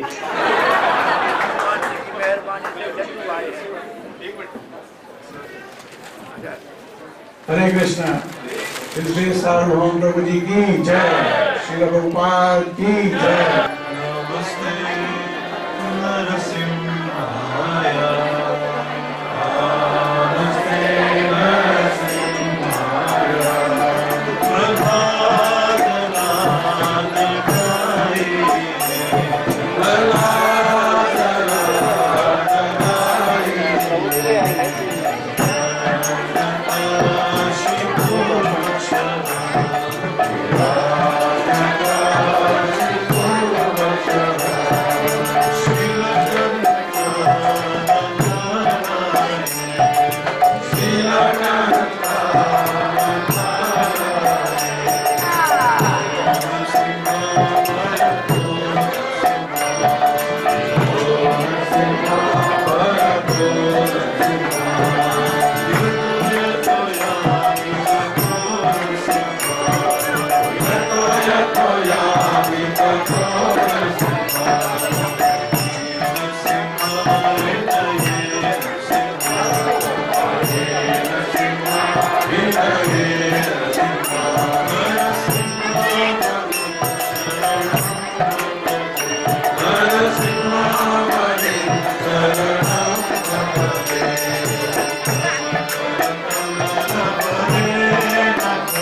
Hare Krishna, Hare Krishna, Krishna Krishna, Hare Hare, Hare Rama, Hare